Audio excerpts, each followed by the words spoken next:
Well, hello everyone, and welcome to this kind of bonus or addendum to Chapter 6. Really in this chapter talking about accompaniment, right? Yes. And knowing our story was part of that section. Lisa and I have come to know through our ministry how important it is to know our stories, because as we accompany others, those stories, those spiritual stories or faith stories that we have where God has touched us, allows us to share that with others when the time's appropriate. Right. And so we need to know these stories. And that's one of the things that Lisa and I did I think the first day that you were here in the office was we kind of sat down and shared our stories with each other. I thought that was so beautiful just because it kind of takes the mystery out of things a little bit, and you come to know the other person very quickly. Yes. And also, I just love the fact that it kind of opened us both up to each other a little bit, and I think that we have a much better working relationship because of that we've been able to share those things. Yeah. So what we'd like to do in this video is we're going to each share a story in our own lives that was impactful for us, and it's only to kind of show how simple this can be to share a story with somebody else and to kind of know the story a little bit, which is really important. We know our life, but we don't rarely think about it. We rarely go back in retrospect and think about our lives. Right. All these things happen to get us here. So knowing your story is kind of picking back through saying, okay, when were those times in my life when somebody else or God intervened in my life and it was hugely impactful for me. So that's kind of just what we want to do in this video. So this is going to be a short one, but yeah. So do you want to start, Lisa, or do you want me to start? Well, that's not how we talked about it, but okay, then I will start. Okay. So I'll just start out by saying kind of my teenage years and my early 20s were pretty rough. It really was just leading me to a place in my life where I was really watching out for myself. Just kind of had to take care of number one, as it were. Unfortunately, that kind of flowed into relationships as well. And so, like in short terms, I was a jerk. I just kind of was. I wasn't really a nice person to be around. I was very introverted. I had very few friends. I share this with people. Boy, I never spoke in groups of more than 3 or 4 ever. That's kind of where I was. Some things really happened that kind of brought me to a very low point in my life. And I was kind of scheduled to go on this retreat. And when it came right up to the time, I was okay going, but then right up into the time when it was the weekend, and I just couldn't bring myself to do it. Because I knew I'd be with like 20 other guys, and I just couldn't handle it. And so I called up the parish and said, I'm not, take my name off the list. And this is when I was living in Illinois. No family, no friends, just like very, very isolated. And then one evening I got a knock at the door, which never happened, and it was Dave from the parish, just Dave. I knew him, I didn't know him real well, just kind of a all-around good guy in the parish. And Dave said, hey, can I talk? And I said, well, sure, come on in. So we sat around the kitchen table and we talked for quite a while, and then he said, well, I heard that you had withdrawn your name from this retreat. And I said, yeah, and I explained why. Where I was at in my life, I just was not in a retreaty kind of place. And Dave's just kind of talked me into going. He said, you may not know why you need to go to this, but trust that God does. And so on the advice of Dave, I made the retreat. And little did I know that would be a very pivotal point in my life, because it was at that retreat, I think in Ezekiel, he talks about stony hearts and natural hearts, right? That God he's going to take those stony hearts and give them natural hearts.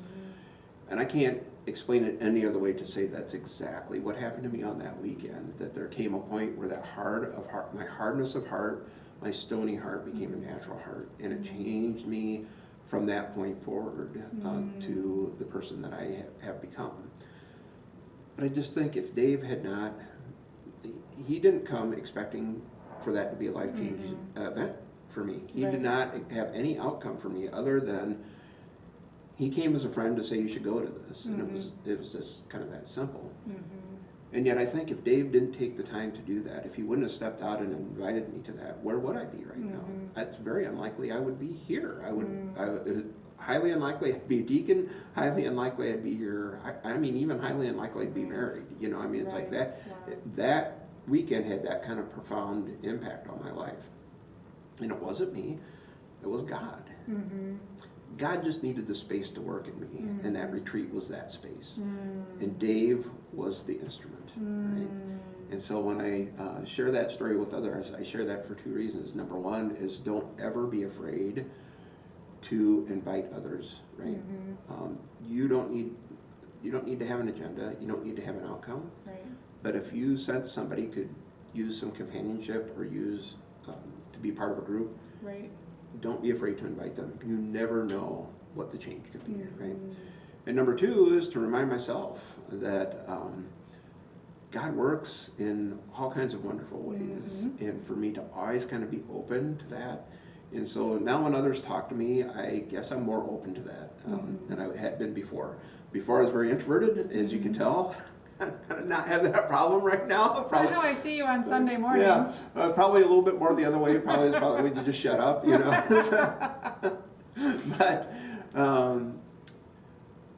But just to know that God works through other people too, right?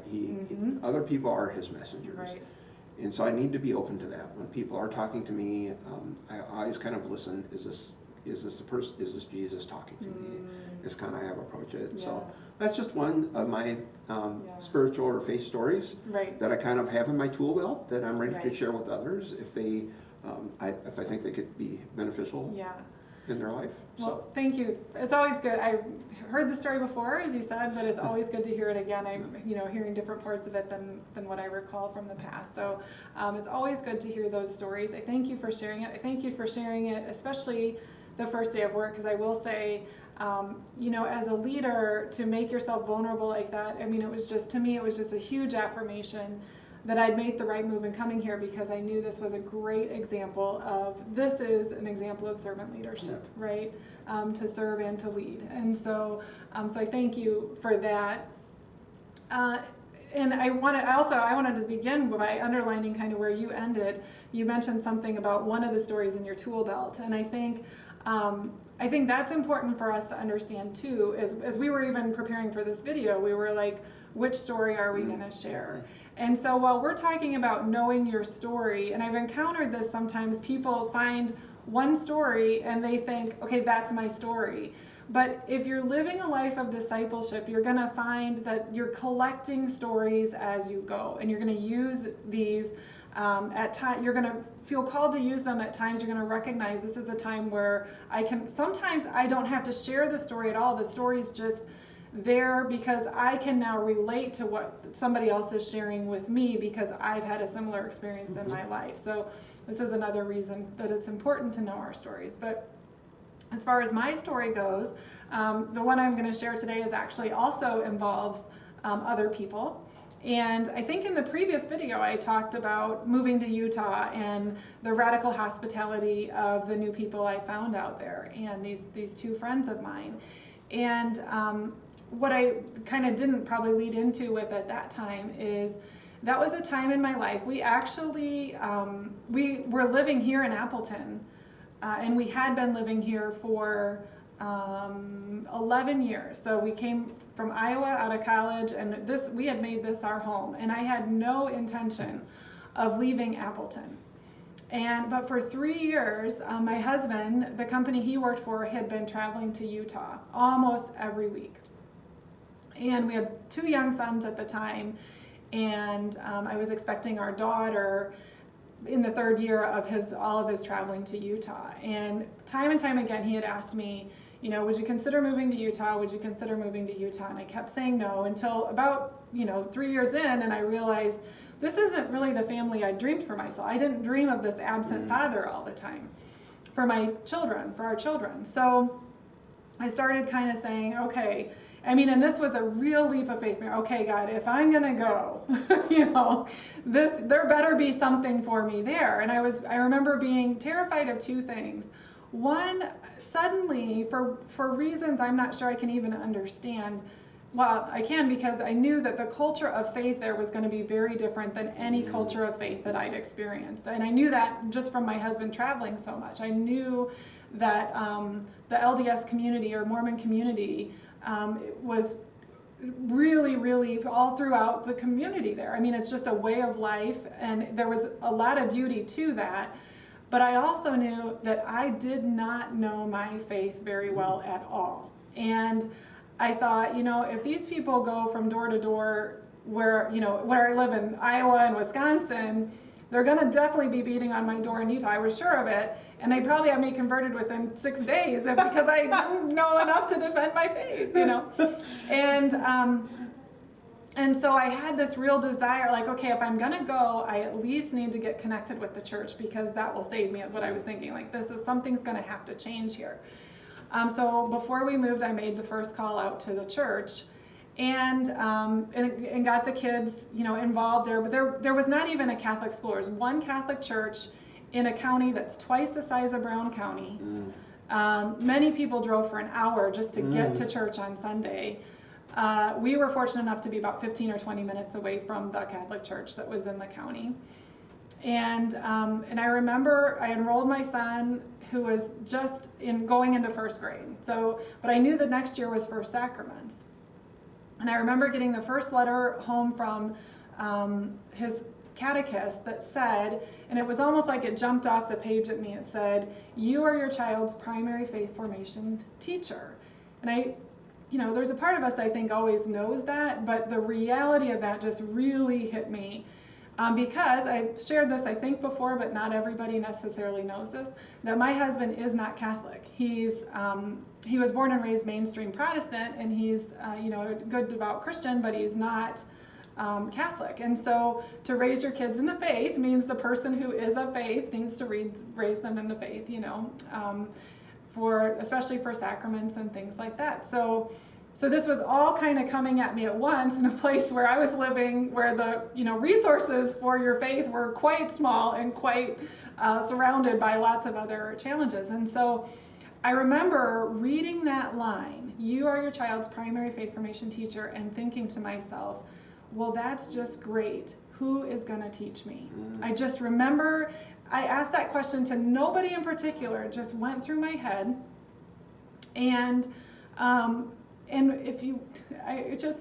with no surprise to anybody probably, given my last story, but it was those same two women, the first person I called and the person who had extended that radical hospitality to me, that were the first ones that said to me, maybe you should come to our Bible study. And I remember my one friend even said, if you're not comfortable being with groups, why don't you just come in?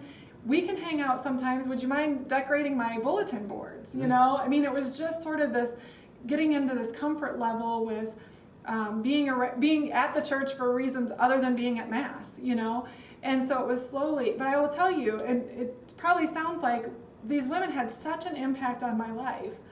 But I will tell you, we only lived in Utah for 1 year. We only lived there for a year, and these women had such a profound impact on me. But we stayed friends after I moved, and they ended up walking me through several more as I grew deeper and deeper in the faith and some of the church teachings, and finding I was not in line with them, and challenges like that along the way. And these same women from a distance were the ones who walked me through it. And so, but it was God who, when I asked that question, who's going to teach me my faith?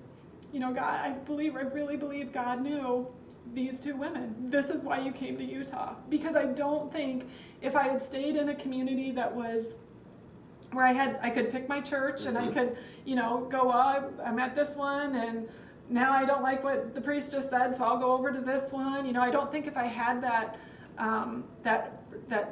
experience, that I probably wouldn't have gone as deep as I ended up having to go. When you go to the desert, right, and Utah is a bit like that, when you go to the desert, you're going to have to face your demons, and you're going to have to figure some things out. Yeah.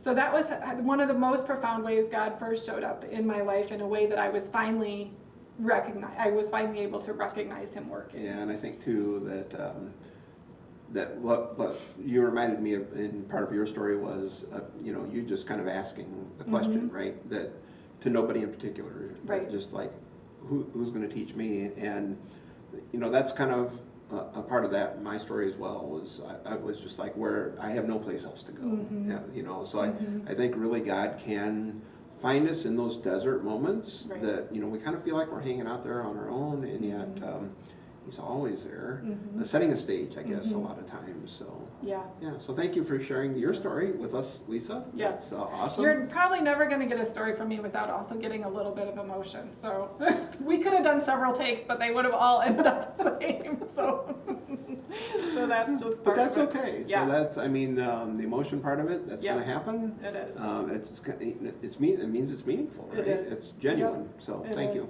Yeah. Yep. Very Good. much so. So that's kind of our examples of a couple ways that we have shared our stories or can share our stories with others. Again, it's a tool. We're going to have multiple stories depending on the situation we're in. But the important thing is they can't just happen, that we kind of really have to know these stories so that we're able to share it with others. And I'll say it like I said, and I think in the video that we prepared for this chapter was, there isn't anybody that doesn't have a story. Right. You may think you don't, but you Right. do. Yes. It doesn't, you know, it doesn't need to be this grand change, exciting.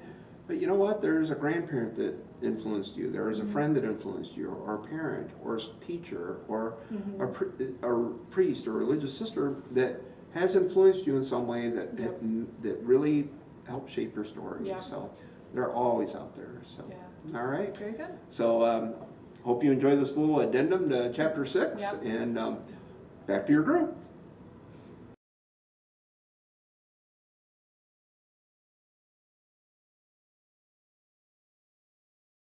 That one. Where's that file?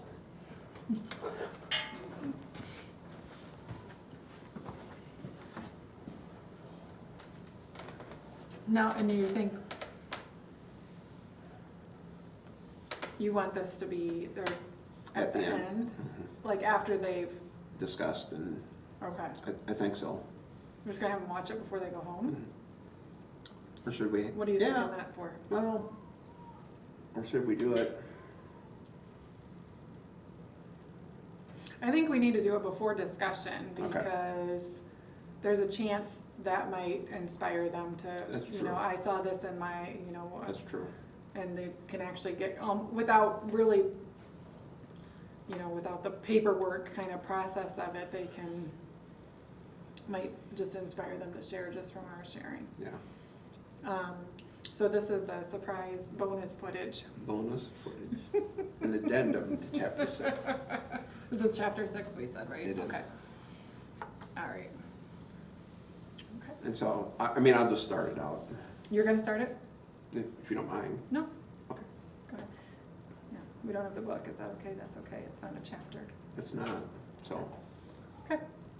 Go for it. you can, normally I hold it.